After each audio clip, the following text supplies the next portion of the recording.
Baiklah, Assalamualaikum warahmatullahi wabarakatuh. Perkenalkan, nama saya Fikri Hadiansah, NIM J1A11955 R001, dalam mata kuliah Pangan Fungsional yang dosen pengampunya Pak Mursyid SGZ MSI.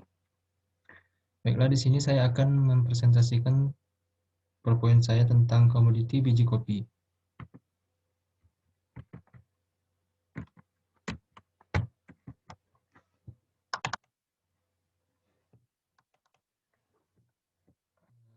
Yang pertama, sekilas tentang kopi. Kopi adalah minuman paling terkenal kedua di dunia setelah teh. Kopi banyak disukai karena memberikan efek stimulasi terhadap sistem saraf pusat. Kafein adalah zat atau komponen yang bertanggung jawab atas stimulasi saraf tersebut. Namun, bagi beberapa orang yang sensitif terhadap kafein, meskipun hanya mengkonsumsi kurang dari 10 mg kafein, umumnya 2 hingga 5 gram per sajian, dapat membuat rasa tidak nyaman. Tujuan dari dekafeiniasi adalah agar orang yang sensitif terhadap kafein dapat tetap menikmati kopi. Oleh karena itulah muncul teknologi dekafeinasi. Dekafeinisasi adalah metode untuk mengurangi atau bahkan menghilangkan kadar kafein dalam kopi. Selanjutnya, hubungan komoditi biji kopi pada sistem imun tubuh. Yang pertama, meningkatkan tekanan darah.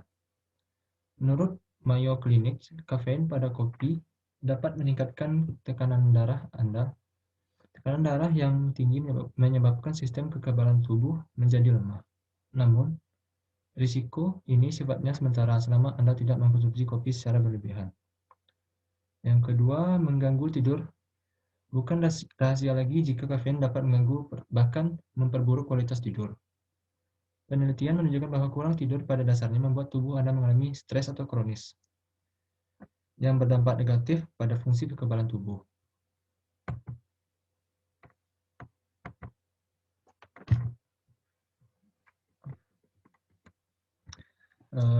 Yang ketiga, menurunkan kemampuan tubuh untuk melawan infeksi. Kafein juga dapat meningkatkan sekresi kortisol. Meskipun dikenal sebagai hormon stres, sebenarnya kortisol dapat membantu mencegah peradangan dan stres dalam dosis normal.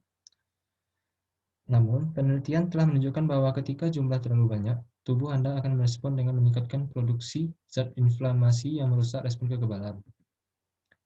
Dan yang keempat, penuh dengan antioksidan. Kopi yang Anda minum mengandung banyak antioksidan, seperti asam fenolet. Maka, tidak heran jika studi menunjukkan kopi dapat meningkatkan sistem kekebalan tubuh, namun manfaat ini hanya akan ditemukan pada 2 cangkir kopi tanpa tambahan susu atau gula.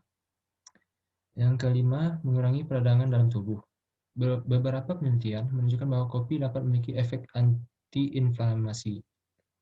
Orang yang sering meminum kopi cenderung memiliki tingkat penanda inflamasi yang lebih rendah. Namun, hal tersebut juga bergantung pada genetika individu masing-masing orang. Dan yang ketiga, manfaat kopi bagi kesehatan tubuh. Manfaat kopi bagi kesehatan tubuh yang pertama bisa meningkatkan energi. Sama halnya dengan kopi yang bisa meningkatkan energi dan semangat setelah mengkonsumsinya. Buah kopi juga memiliki manfaat serupa, karena buah kopi sendiri juga mengandung kafein walaupun kandungannya tak sebanyak biji kopi. Kalau kamu memiliki batas toleransi kopi yang sedikit, buah kopi bisa jadi alternatif yang tepat. Kandungan kafein sebanyak 5-20 mg saja dalam sekali penyajian. Yang kedua, bisa menurunkan risiko kanker. Antioksidan membantu melawan kerusakan sel dan penyakit kronis. Makan makanan yang kaya antioksidan sangat bermanfaat bagi kesehatan. Hal ini juga dijelaskan pada penelitian yang dilakukan oleh organisasi Alzheimer Nasional. Ditemukan bahwa dengan mengkonsumsi buah kopi bisa membantu dalam mengecilkan tumor. Yang ketiga, baik untuk kesehatan otak. Juga buah kopi bermanfaat untuk kesehatan otak. Kandungan zat antioksidan yang tinggi pada buah kopi bisa melancarkan peredaran darah yang naik ke otak. Beberapa penelitian awal menunjukkan bahwa ekstrak buah kopi dapat membantu melindungi fungsi kognitif, terutama pada orang dewasa yang lebih tua dengan penurunan mental ringan, kata Gorin. Yang keempat, menurunkan inflamasi atau peradangan. Manfaat lainnya dari buah kopi adalah bisa membantu dalam menurunkan inflamasi. Buah kopi bisa mempercepat proses inflamasi sehingga tubuh bisa terhindar dari risiko kanker, penyakit kronis, dan penurunan kognitif. Yang kelima, baik untuk kesehatan jantung. Buah kopi ternyata juga bermanfaat untuk kesehatan jantung. Konsumsinya disebut bisa menurunkan kadar kolesterol dan melawan penambahan berat badan yang tidak sehat. Karena kedua masalah tersebut secara langsung berkaitan dengan kesehatan jantung.